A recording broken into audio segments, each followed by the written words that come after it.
Good afternoon, everyone. Thank you for a packed room this far into the day. We appreciate your persistence. So I'm Julie Lammers. I am the Executive Vice President of American Student Assistance. We are a national nonprofit focused on the way young people learn about careers and then navigate to post-secondary education and career success. And so thank you for joining us for this conversation about reimagining durable skills for younger age students, particularly those in middle school. I'm excited to have this conversation. It's an area of interest of ASA's based on a lot of research we have done over the years. So a few years ago, we did some work with JFF, Jobs for the Future, and of employers and what they were looking for when it came to employees. What we found was that 81% of them thought that they really should be focusing on hiring for skills, but they weren't quite sure how to do that. And we know that this is sort of an ongoing struggle as we move towards a skills-based hiring framework. We have done a lot of work over the years with America Succeeds, an organization sort of near and dear to our heart, and to Jamie's, who she sits on the board of that organization, as well as her work with Edmentum. America Succeeds coined this phrase durable skills a number of years ago, really looking at what are the types of skills that employers are saying universally they are looking for.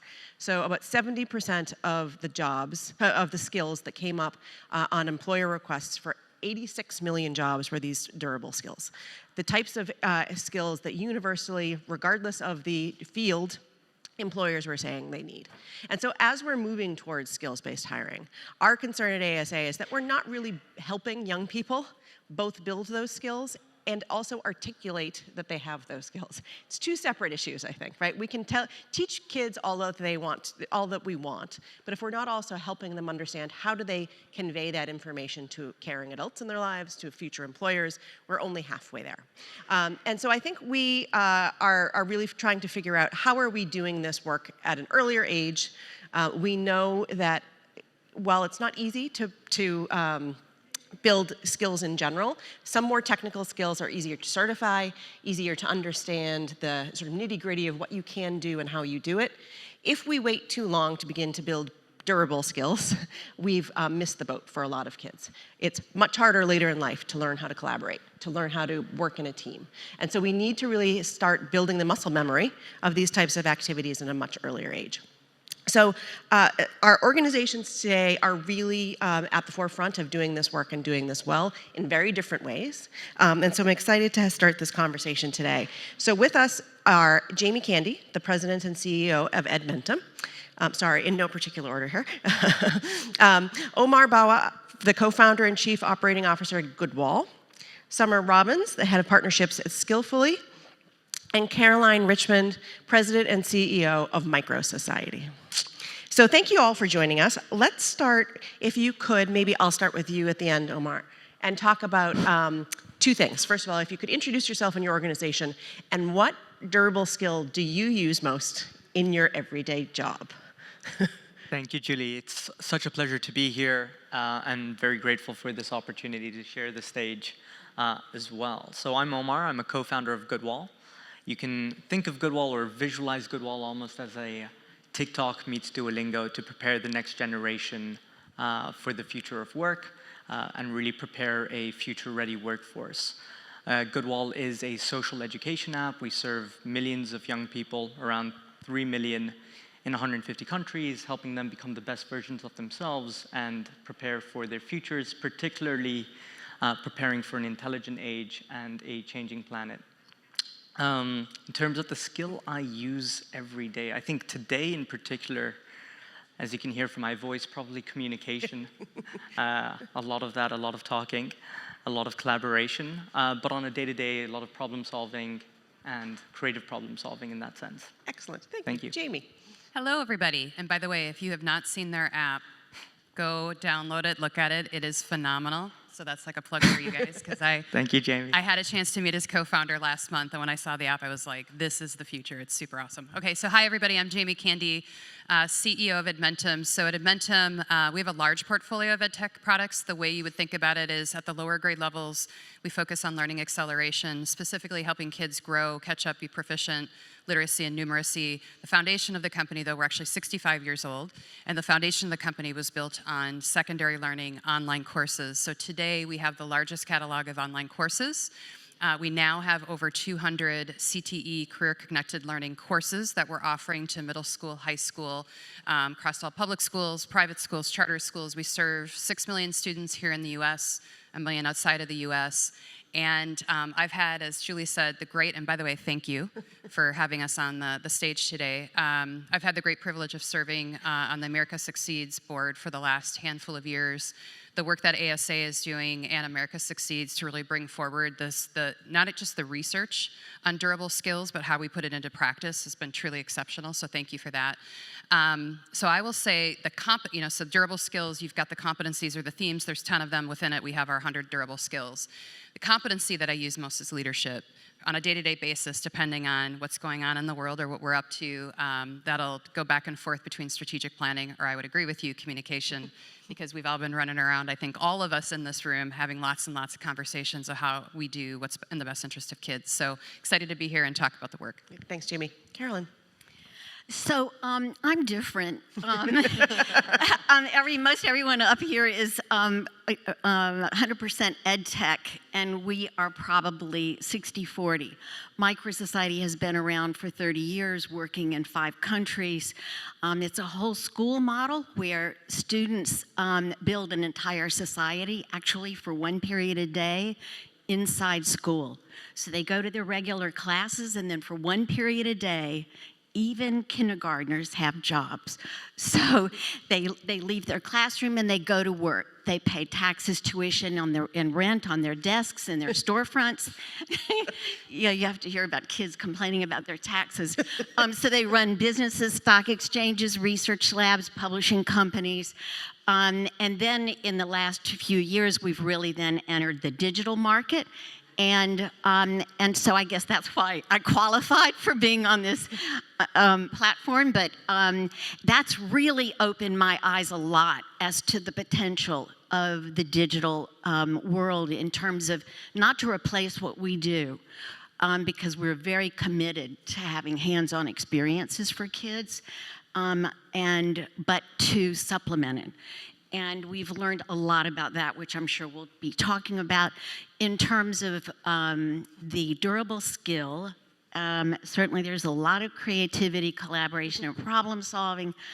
Having done this now for 30 years, I would say fortitude is at the top of my list.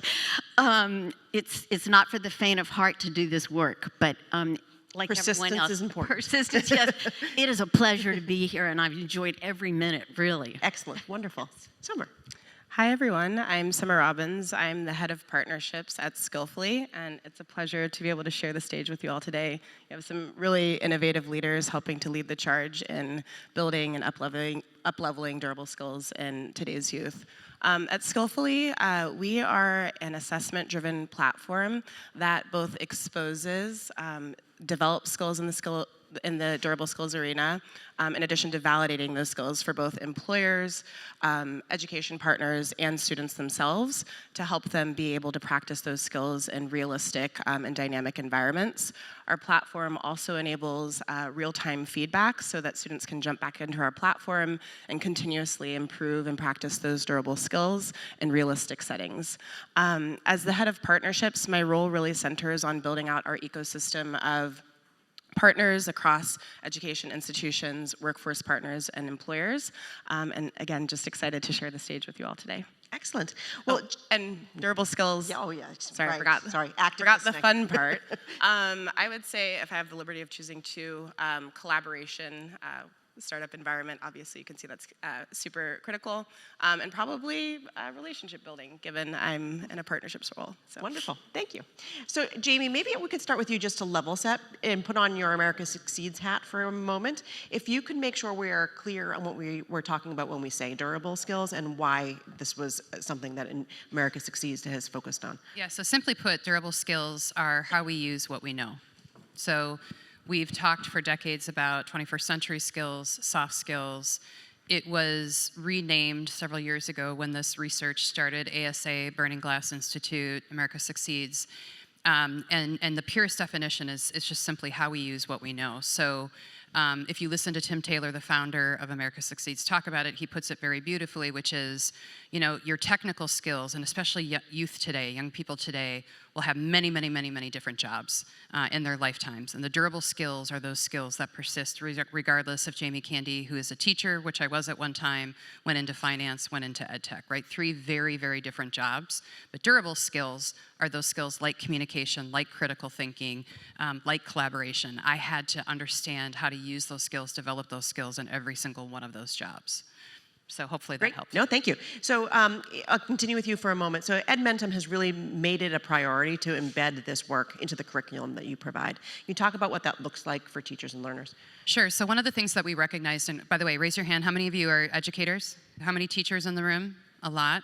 Teachers and/or administrators, leaders? Okay, a lot. How many of you are entrepreneurs, running companies, starting companies? Okay.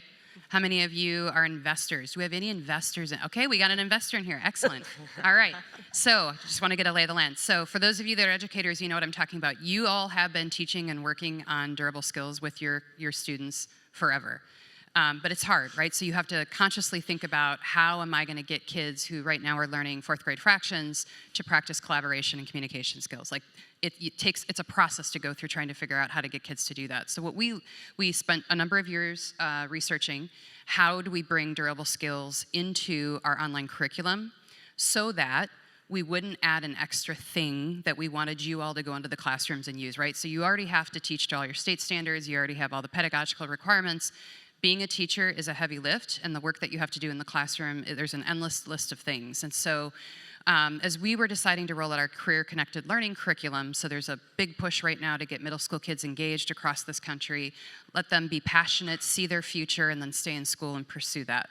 And so one of the things that we decided to do was to build durable skills. So we actually built a framework.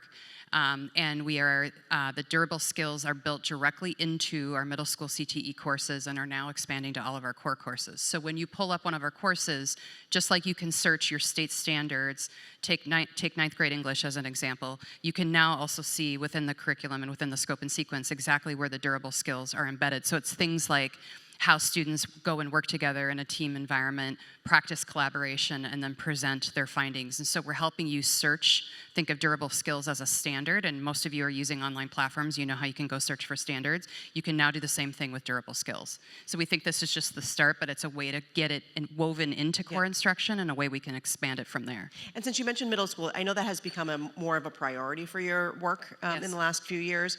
Why do you think that there's been such a push in that direction? Yeah, that's a great question, Julie. We've always served middle school students. One of the things that we all know coming out of the pandemic is that chronic absenteeism and engaging our youth is like a real problem that is persisting. And so what we know from the research is that, and we had historically spent a lot of time working with high school students, our online courses, our virtual school services, how we partner with our LEAs, district partners, primarily for a long, long time, decades, was focused on like, let's start at 9th grade. What we realize is that we're losing kids right now in 6th and 7th grade.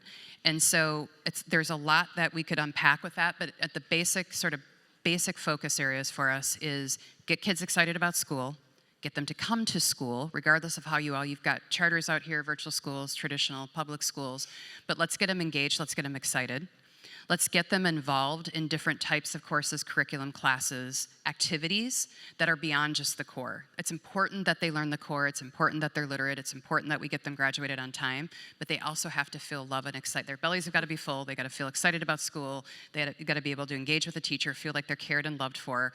And so we've just recognized this through all of the research we've all been doing. We're like, we have to move down and we have to start addressing this at the middle school level. Yeah. So that has been sort of the process we're going through, and we're seeing a lot of good outcomes from it. Yeah, so Carolynn, so you address middle school directly. You start in kindergarten, correct? So pre-K sometimes, and but yes. I don't think any more engaging model than having young people create their own world and then run it. So how are you thinking about the work that you're doing and helping young people translate what they're learning on a daily basis in building communities and the work with, to become an accountant, whatever it might be, in the terms of durable skills that they need to be able to develop and build over a lifetime?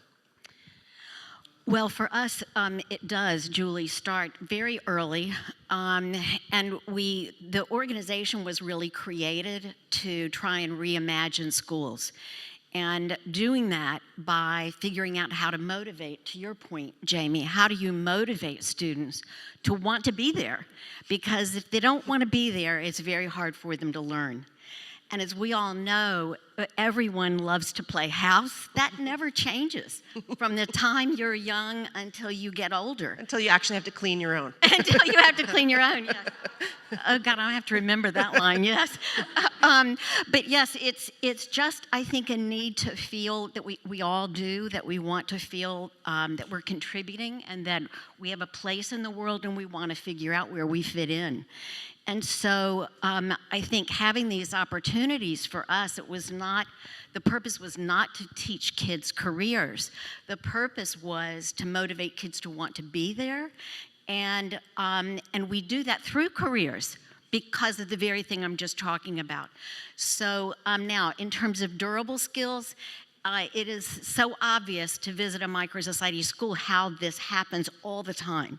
So children, if you take the process, just take the employment process. Every child has to write a resume. They all go through an interview process. And in that interview process, they all have to argue why they're good for that job. So they have to talk about what skills they know. It may just be babysitting, but how do you do that? And so our children learn to do that from a very young age, and they learn to articulate it. Let me see, from there it goes from employment in the job fair to then we break into departments. Children have to teach each other. They have to, like in departments, the first time I visited, when I visited a school not too long ago, I was meeting with a group of children, and they were the sales department. And this little third grader was talking to our first and second graders. Well, how would you know who to help first if 3 or 4 customers came to you at the same time? How would you figure out who to help first? And I was just so completely taken back by the depth of such a question. And so it really tells you what these children are capable of at a young age. When given the opportunity to really When given the test it out, opportunity yeah. and the kind of environment it's really needed. Yes. Yeah.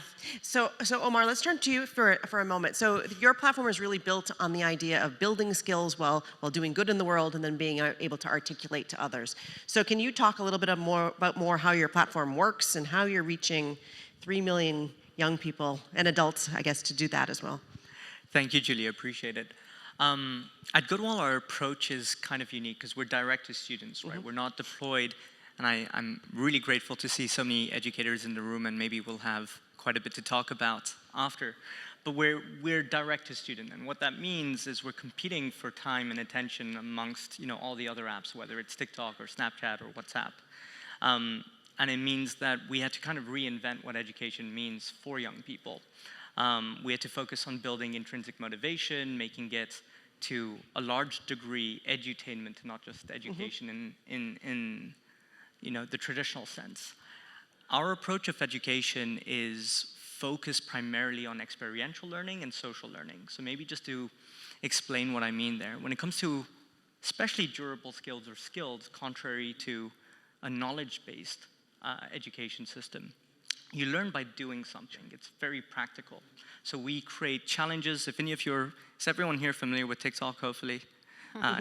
Great. So similar to doing a karaoke video or another video on TikTok, just replace that with challenges that are related to durable skills, whether it's problem solving or communication or creativity, and you get them to learn by doing that challenge. And in doing it, they're strengthening and demonstrating those skills. What types of challenges do you put forth? There's so many, right? It goes from talent shows all the way to like entrepreneurship challenges. I think one that's going on right now that's quite exciting is a green pitch challenge, where young people are pitching their ideas related to addressing climate change or the environment, and in doing so, they're demonstrating and strengthening creativity, problem-solving, communication, but also environmental stewardship. And what makes this approach even more interesting is we have a social learning component. So when someone participates, it's all open, and all the other students, all the other learners are seeing their participations. And you end up with this infinite feed of inspiration. So you're like, oh, wow, that's what Julie did? I could maybe do better, so I'm going to give it a shot. And you have this very interesting competitive pressure that leads to better learning outcomes and a gamified sort of state of play.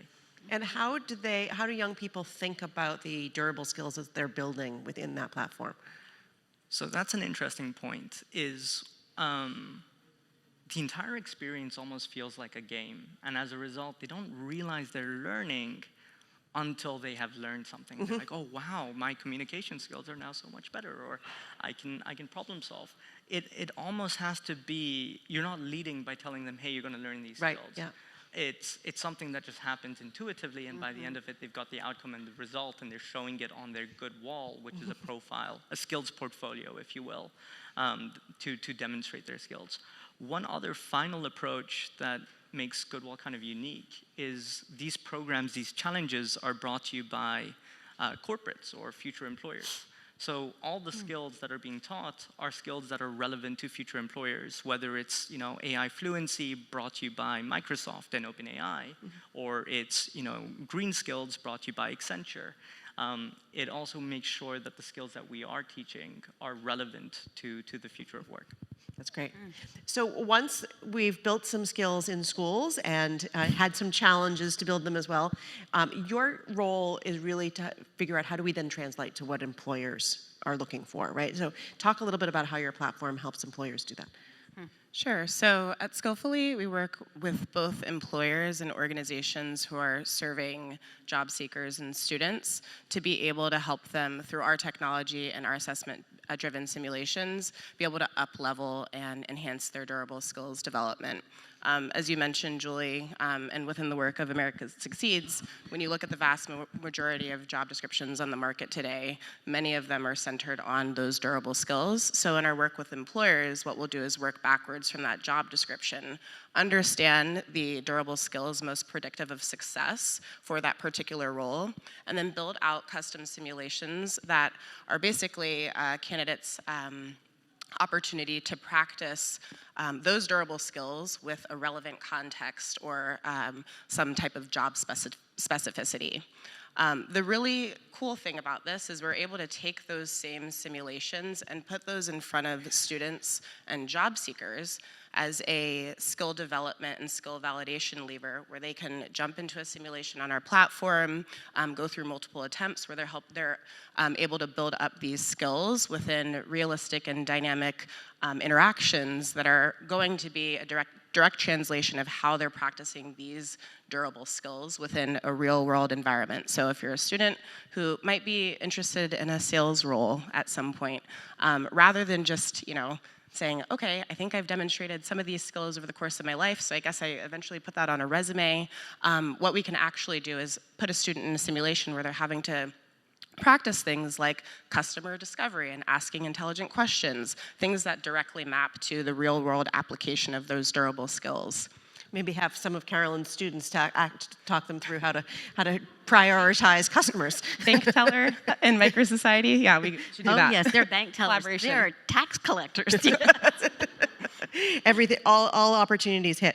So shifting the conversation a little bit, now that we understand how the models work, I'd love to understand how you are evaluating and measuring durable skills. It is incredibly, it's hard, it's easy to say someone has a specific technical skill. It's hard to articulate and to really measure that someone can actually communicate effectively or collaborate well, work well in a team. And yeah, so Omar, maybe start at your end, because this is something, I know this is something that you've tackled in some ways and are helping kids think about. Thank you, Julie. I think in our unique case, given the scale that we operate in, right, serving 3 million young people and reaching about 100 million every year through the campaigns and programs we run, we had to think a little bit outside the box in terms of how we go about evaluation.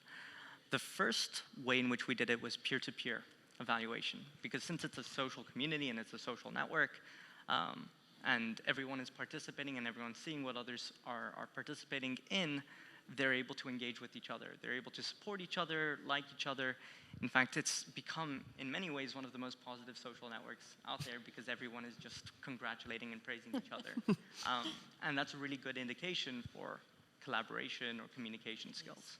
To take it a little bit further, though, we've introduced, sort of automated models leveraging AI in order to assess and evaluate some of these skills. Something I'm particularly excited about, but maybe I shouldn't be talking about yet because it's still in production, is something we've been building alongside Microsoft and OpenAI, is this idea of, if you're familiar with Ikigai as a concept or a philosophy, so you kind of plug in a few photos that correspond to that prompt, and in doing so, it goes into So can I just back up for a second? Sorry. So this is a framework that talks about, helps people frame what they want from the world, right? So it's these four aspects of what you're good at, what you love, what the world needs, and what you can get paid for. And so it's trying to find the center of those things and how your personal interests align with that framework. Exactly. So Julie, that allows you to kind of almost identify what your purpose should be at a pretty young age. The one thing that we don't get them to answer is what you should be paid for.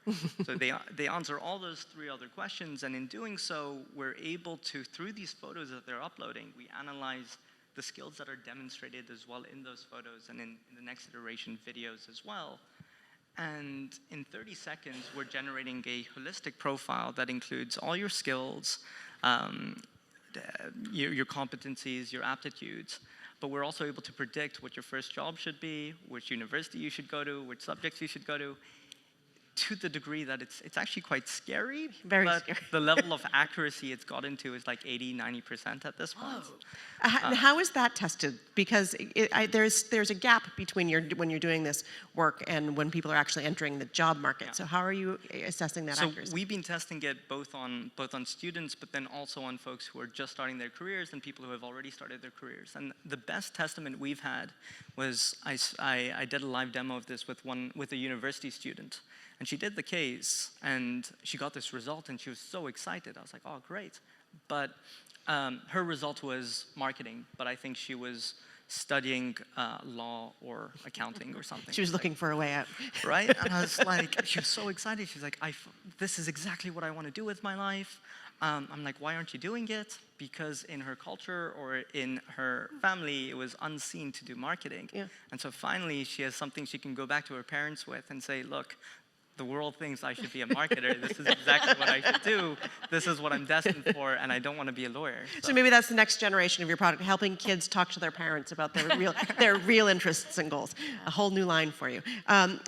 Jamie, how are you thinking about measuring impact? And I think also in that conversation, and how are you using AI to do some of this work? Yeah, so kind of three pieces. The more traditional approach is because we've integrated the durable skills into our courses, right? So the process of completing a course, passing a course, by nature, we have the rubrics, and so a very standard process that is teacher-enabled, educator-enabled, and obviously allows you to provide feedback.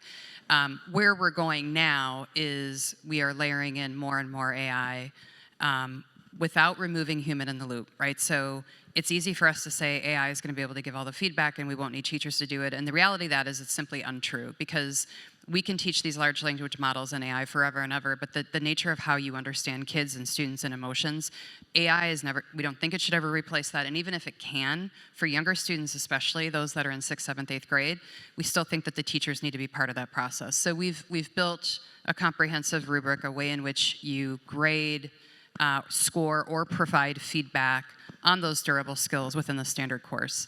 What we're rolling out for next school year, which we're really excited about, is also a way to provide self-evaluation. So it's a pretty standard process for high schools across the country. If districts or charter schools have elected to put a career-connected learning program into your schools, oftentimes you're doing an interest and skills inventory at the high school level.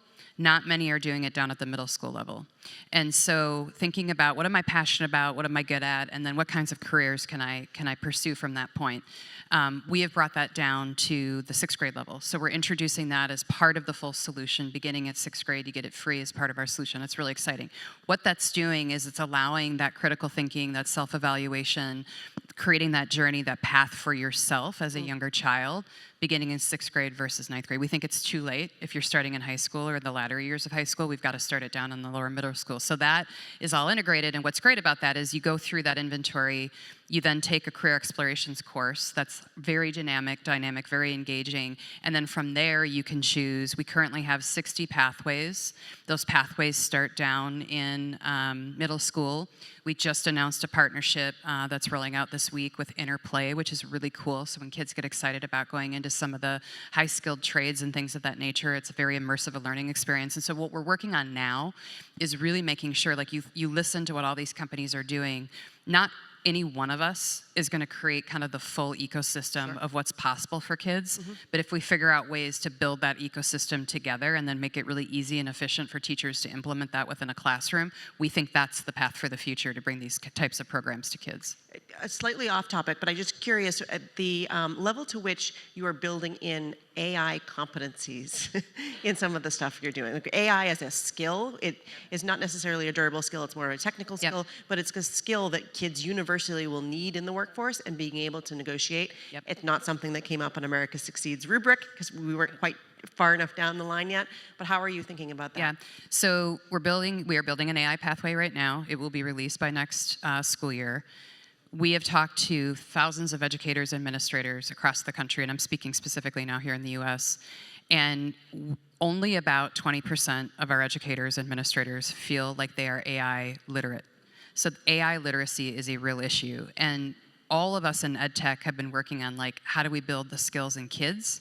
And some of us have forgotten, like, we actually have to start with preparing the adults. Right. So we've stepped back and said, okay, now what we're going to do as part of this pathway is we're also going to build enablement, development, AI literacy for teachers and for administrators.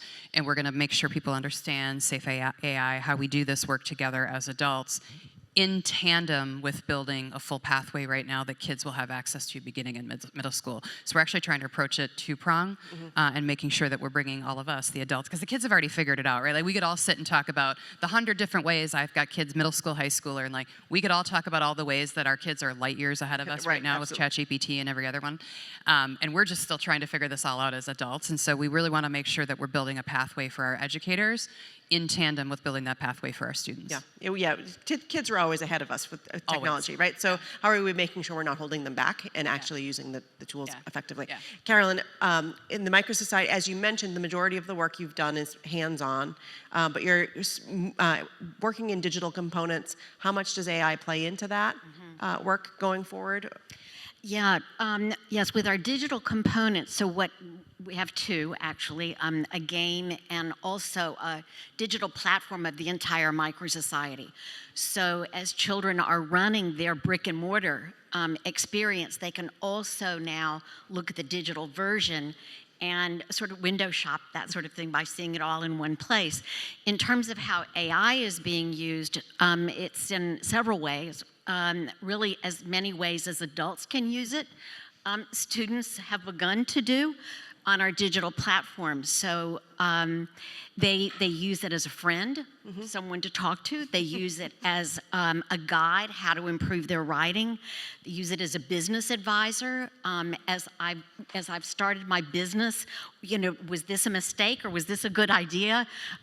So really in all those ways, they're interacting with AI on our digital platform already. That's wonderful. But there's a long way to go with that. And one of the exciting things we're now with our ASA support is we'll be breaking down all of these durable skills and converting them into, translating them into something that you can see visually.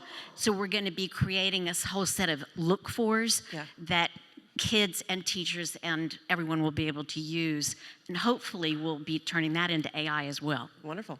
So on the Skillfully side, you know, change management around skills-based hiring, I know is a challenge. We see pushback from HR administrators saying that it's too hard, it's too complicated. How are you working with AI to make sure that some of these processes are easier for employers to really adopt internally, and how is Skillfully really taking advantage of that to make sure that people understand these durable skills from an employer perspective?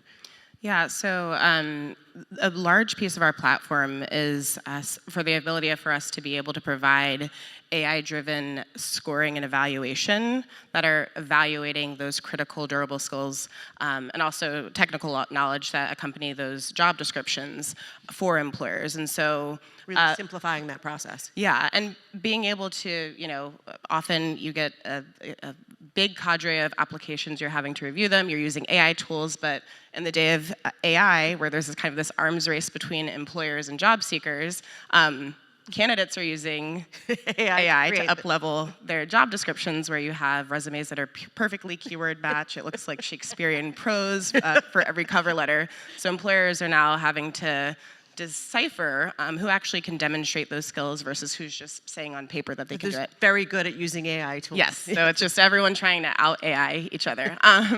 But what we can do at Skillfully is basically provide that AI-driven assessment layer where a candidate can both demonstrate their skills to an employer in an evidence-based way and also with numeric scoring and feedback on the other end of that. And so I think that's the biggest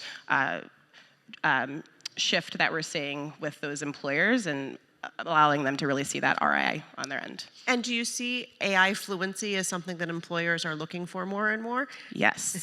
So that's come up so many times with the employer partners that we're working with. As the skills landscape is so rapidly evolving and changing, that's one of the things that I really think should be a priority for us to ensure that we're empowering our young folks to be able to keep up. So some of the work that we're actually doing with our education partners is using our technology to be able to put simulations in front of students that really help them to map out the difference between, Claude versus ChatGPT. What does strong prompt engineering look like?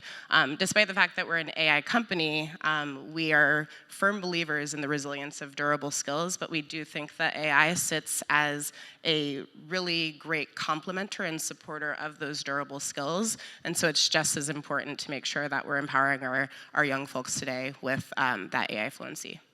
So we are running up on time. So I'll ask one final question for the group.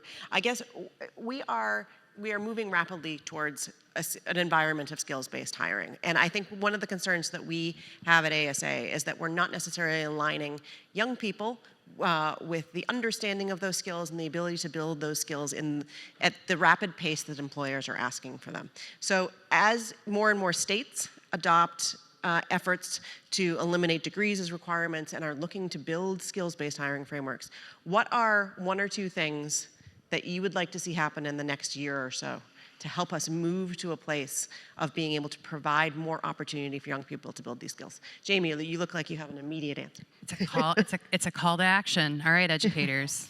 The power is in you. So the one thing that I'd like to see, we know this, our K-12 system here in the United States is not designed to support skill-based. When we're all talking about graduation right now, right, we're talking about everything but a skill-based diploma. So I'll point to states like the one that I would say is kind of leading the country right now is Indiana. Are there any Indiana educators in here? Yeah, Indiana. Yeah. Go Hoosiers. You're all Hoosiers, even if you didn't go to IU. That's right, I know that about Indiana. You all just updated your graduation requirements, right? So now we have a more credentialed pathways, CTE-based high school diploma option in Indiana, and there are other states that have that variation. What I would say to educators is we're at a time in this country right now where the feds are decentralizing policy back to the states. So what does that mean? What it means is that we all in the states that we live in, teach in, operate in, have a voice, and how our states choose to move forward with education policy is absolutely in your hands. So what I would tell you all is be vocal with your administrators, with your unions, with your state legislatures, because they actually want to hear from educators, like, how do we move in this direction that's in the best interest of kids? And if we're not talking about it, somebody else is going to talk about something that may not be in the best interest of kids. So I just really encourage everybody to use your voices, because now is the time, especially as more control returns to the states. Excellent. Omar, do you have thoughts? I'll keep it short. I think educators and employers have to get closer together, right? And I think Skillfully, you kind of touched on how that should happen. But there's a huge gap there. And if we do that, hopefully we'll transition faster towards skills-based hiring. Excellent. Carolyn, do you have thoughts from, I know you're a little bit more distant from the Yeah, no, I would just employer. like to make a plug for the work that ETS and Carnegie are doing right now. And they're really looking at how to become more realistic about what's important for children to graduate and make their way in the new world. And so they're really examining this issue. And hopefully that will get us away from these strict standardized testing that have so little relevance to helping kids when they graduate. So I'm hopeful for them. Excellent, wonderful. And finally, Summer. Omar, you stole mine, but +1 to that. But I'd also say that we're just at a really interesting time where AI is kind of creating inefficiencies and us being able to keep up with the skills mapping of today's current job market. At the same time, there are some really interesting tools in the market that are using AI to be able to close that gap. So I would just say keep your ears on the ground for some companies that are trying to solve this precise problem of trying to make sure that there is this tethering between education and what's happening in today's job market. Excellent. Thank you, Summer. Thank you all for joining us. Thank you to my panelists for the wonderful conversation.